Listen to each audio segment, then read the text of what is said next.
ರಟ್ಟು fibre ಅಂತೆಲ್ಲ ಇತ್ತು ಚರ್ಚೆಯಲ್ಲಿ, ಪ್ಲಾಸ್ಟಿಕ್ ಅಂತೆಲ್ಲ. ಈಗ ಹಿತ್ತಾಳೆ ಅಂತ ಆಗಿದೆ, ಕಂಚುವಲ್ಲ ಅಂತ ವಾದ ಆಗ್ತಿದೆ. ಪರಶುರಾಮ ಥೀಮ್ ಪಾರ್ಕಿನ ಕುರಿತಂತೆ ಕಾಂಗ್ರೆಸ್ಸು ನಿರಂತರವಾಗಿ ಮಾಡ್ತಾ ಇದ್ದಂತಹ ಆರೋಪ ಇವತ್ತು ಸುಳ್ಳಾಗಿರುವಂಥದ್ದು ಚಾರ್ಜ್ ಶೀಟಿನ ಮುಖಾಂತರ ನೆನ್ನೆ ಗೊತ್ತಾಗಿದೆ. ಕಾರ್ಕಳ ಕಾಂಗ್ರೆಸ್ಸಿನ ಆರೋಪಗಳನ್ನು ವಿಮರ್ಶೆ ಮಾಡದೆ, ಚರ್ಚೆ ಮಾಡದೆ, ರಾಜ್ಯದ ಕಾಂಗ್ರೆಸ್ ನಾಯಕರು, ಮಂತ್ರಿಗಳೆಲ್ಲರೂ ಕೂಡ ವಿನಾಕಾರಣ ಸುಳ್ಳು ಕಟ್ಟುಕತೆಗಳನ್ನು ಸೃಷ್ಟಿಸುವಂಥ ಪ್ರಯತ್ನಕ್ಕೂ ಕೂಡ ಇದು ಸೋಲಾಗಿದೆ ಅಂತ ನಾನು ಅಂದ್ಕೊಳ್ತೇನೆ. ಸಿದ್ದರಾಮಯ್ಯನವರ ಸರ್ಕಾರ ಬಂದ ನಂತರ ವಿಪಕ್ಷಗಳನ್ನು ಸುಳ್ಳು ಆರೋಪಗಳನ್ನು ಮಾಡೋದ್ರ ಮುಖಾಂತರ ಕಟ್ಟು ಹಾಕುವಂತಹ, ತನಿಖೆಗಳ ನೆಪದಲ್ಲಿ ಟಾರ್ಗೆಟ್ ಮಾಡುವಂಥ ಪ್ರಯತ್ನಗಳು ಇಡೀ ರಾಜ್ಯಾದ್ಯಂತ ನಡೀತಾನೆ ಇದೆ. ಅದರ ಭಾಗವೂ ಕೂಡ ಪರಶುರಾಮ ಥೀಮ್ ಪಾರ್ಕ್ ಅಂತ ನಾನು ಅಂದ್ಕೊಳ್ತೇನೆ. ಪರಶುರಾಮ ಥೀಮ್ ಪಾರ್ಕ್ ನನ್ನೊಂದು ಕನಸಿನ ಯೋಜನೆ. ಇಡೀ ದಕ್ಷಿಣ ಭಾರತದ ಒಂದು ಶ್ರೇಷ್ಠ ಪ್ರವಾಸಿ ತಾಣವಾಗಿ ಇದು ಅಭಿವೃದ್ಧಿ ಆಗಬೇಕು ಅಂತೇಳಿ ಕನಸುಗಳನ್ನು ಕಟ್ಟಿ, ಇದಕ್ಕೆ ಅನುದಾನಗಳನ್ನು ಒದಗಿಸಿ ಒಂದು ಹೊಸ ಪರಿಕಲ್ಪನೆಯೊಂದಿಗೆ ಥೀಮ್ ಪಾರ್ಕನ್ನು ನಿರ್ಮಾಣ ಮಾಡಿತ್ತು.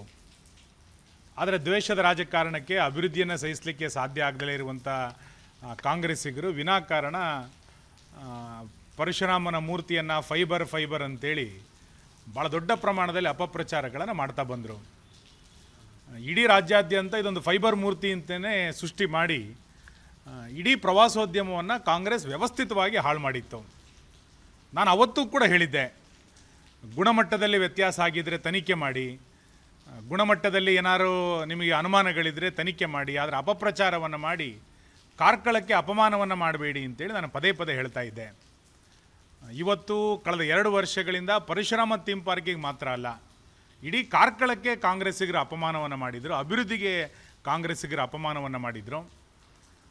ನಾನು ಮುಖ್ಯಮಂತ್ರಿಗಳಿಗೆ ಪತ್ರವನ್ನು ಕೂಡ ಬರೆದಿದ್ದೆ, ಒಂದು ಒಳ್ಳೆಯ ತನಿಖೆಯನ್ನು ಮಾಡಿ ಇದನ್ನು ಬೇಗ ಪ್ರವಾಸೋದ್ಯಮಕ್ಕೆ ಬಿಟ್ಟುಕೊಡಿ ಅಂತ ಹೇಳಿದರೂ ಕೂಡ ಇದು ಯಾವುದನ್ನೂ ಕೂಡ ಕೇಳದೆ 2 ವರ್ಷ ಕಾಲಹರಣವನ್ನು ಕಾಂಗ್ರೆಸ್ಸಿಗರು ಮಾಡಿದರು.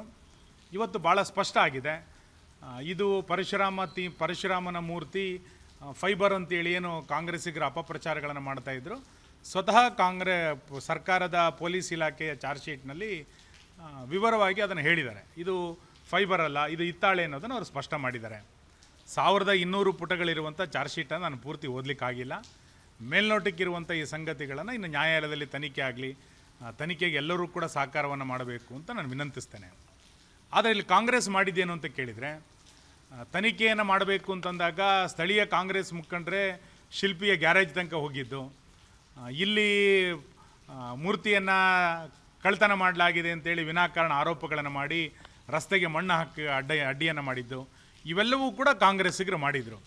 ನಾನಿವತ್ತು ಸರ್ಕಾರವನ್ನು ಆಗ್ರಹಿಸುವಂಥದ್ದು, BJP ಸರ್ಕಾರದ ಕಾಲದಲ್ಲಿ ಮಂಜೂರಾತಿ ಆಗಿದ್ದಂಥ ಹಣವನ್ನು ಯಾವುದನ್ನು ಬಾಕಿ ಉಳಿಸ್ಕೊಂಡಿದ್ದೀರಿ, ಇದನ್ನು ತಕ್ಷಣ ಬಿಡುಗಡೆ ಮಾಡಿ ಈ ಕಾಮಗಾರಿಯನ್ನು ಪೂರ್ತಿಗೊಳಿಸಿ ಪ್ರವಾಸೋದ್ಯಮಕ್ಕೆ ಇದನ್ನು ಬಿಟ್ಟುಕೊಡಿ.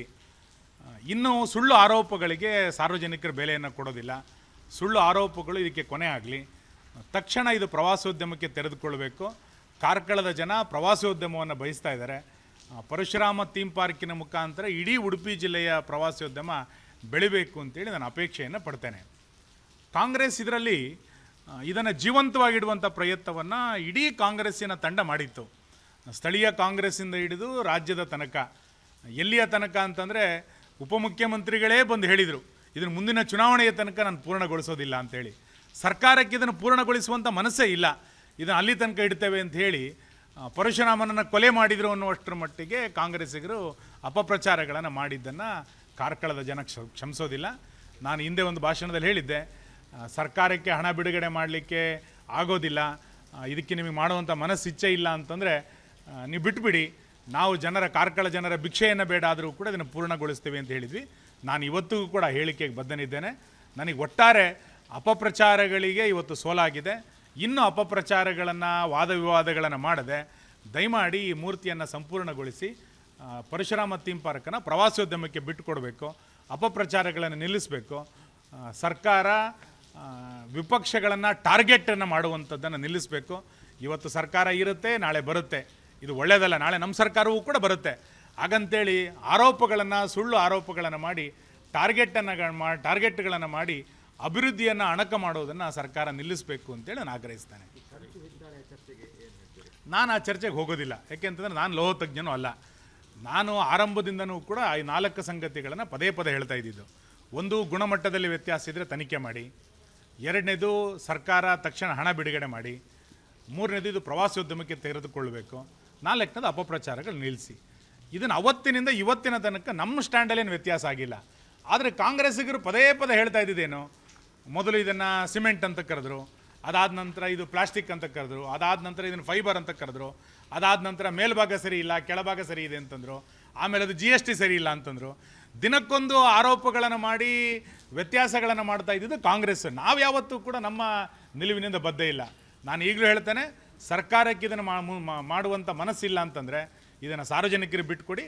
ನಾವು ಸಾರ್ವಜನಿಕರ ಭಿಕ್ಷೆಯನ್ನಾದರೂ ಬೇಡಿ ಈ ಥೀಮ್ ಪಾರ್ಕನ್ನು ಪೂರ್ಣಗೊಳಿಸ್ತೇವೆ. ಮತ್ತು ಇದು ನಮ್ಮ ಕನಸಿನ ಯೋಜನೆ, ಕಾರ್ಕಳದ ಒಂದು ಅತ್ಯಂತ ಪ್ರತಿಷ್ಠಿತವಾದಂಥ ಯೋಜನೆ. ಆಗ ಕಾರ್ಕಳದ ಜನ ಇದರಿಂದ ಹಿಂದೆ ಸರ್ಕೊಳ್ಳೋಂಥ ಪ್ರಶ್ನೆ ಇಲ್ಲ. ನಾವು ಇದನ್ನು ಯಾವಾಗ ಮುಗಿಸ್ಬೇಕು ಅಂತೇಳಿ ಕಾತುರದಿಂದ ನೋಡ್ತಾ ಇದ್ದೇವೆ. ಅದನ್ನು ಅಧಿಕಾರಿಗಳು ಉತ್ತರ ಕೊಡಬೇಕು. ಅಗ್ರಿಮೆಂಟ್ ಮಾಡಿರುವಂಥದ್ದು ನಿರ್ಮಿತಿ ಕೇಂದ್ರ ಮತ್ತು DC ಅವರು. ಯಾವ ಅಗ್ರಿಮೆಂಟ್ಗಳಲ್ಲಾಗಿತ್ತು, ಏನು ವ್ಯತ್ಯಾಸ ಆಗಿದೆ ಅನ್ನೋದು ತನಿಖೆಗಳಲ್ಲಾಗಲಿ. ತನಿಖೆಯಲ್ಲಿ ಎಲ್ಲೂ ಕೂಡ ವ್ಯತ್ಯಾಸ ಮಾಡಬೇಡಿ. ತನಿಖೆಯಲ್ಲಿ ನಾವೆಲ್ಲೂ ಕೂಡ ಹಸ್ತಕ್ಷೇಪ ಮಾಡುವಂಥ ಪ್ರಶ್ನೆನೇ ಇಲ್ಲ. ಇನ್ನೂ ಯಾವ ಬೇಕಾದ್ರೆ ತನಿಖೆ ಏನಾದರೂ ಮಾಡಿ. ಆದರೆ ಒಟ್ಟಾರೆ ಯಾವುದನ್ನು ಕಾಂಗ್ರೆಸ್ ಹೇಳ್ತಾ ಇತ್ತು, ಇದನ್ನು ಫೈಬರ್ ಅಂತ ಏನು ಕಾಂಗ್ರೆಸ್ಗೆ ಹೇಳ್ತಾ ಇದ್ರು, ಈ ಆರೋಪ ಇವತ್ತು ಕುಸಿದು ಬಿದ್ದಿದೆ. ಇನ್ನು ಯಾವ ಲೋಹದಿಂದ ಆಗಬೇಕು, ಎಷ್ಟು ಟನ್ ಇರಬೇಕದು, ಇನ್ನು ಯಾವ ಗುಣಮಟ್ಟ ಇರಬೇಕು ಅನ್ನುವಂಥದ್ದು ತನಿಖೆ ಮಾಡಲಿ. ಅದನ್ನು ಇಲಾಖೆಗಳೇ ಉತ್ತರ ಕೊಡಲಿ. ಹಾಗಾಗಿ ನಾನು ಒಟ್ಟಾರೆ ಆಗ್ರಹಿಸುವಂಥದ್ದು, ಪ್ರವಾಸೋದ್ಯಮ 2.5 ವರ್ಷ ಸತ್ತೋಯ್ತು ಕಾರ್ಕಳದ್ದು. ಇನ್ನಾದರೂ ಇದನ್ನು ಈ ಆರೋಪಗಳನ್ನು ಬದಿಗಿಟ್ಟು ದಯಮಾಡಿ ತನಿಖೆ ಅದ್ರ ಪಾಡಿಗೆ ಅದು ನಡೀಲಿ. ಪ್ರವಾಸೋದ್ಯಮಕ್ಕೆ ಇದನ್ನು ಬಿಟ್ಟುಕೊಡ್ಲಿಕ್ಕೆ ಬೇಕಾದಂಥ ಎಲ್ಲ ಕಾರ್ಯಗಳನ್ನು ಕಾಂಗ್ರೆಸ್ ಮಾಡಬೇಕು ಅಂತ ಆಗ್ರಹಿಸ್ತಾರೆ.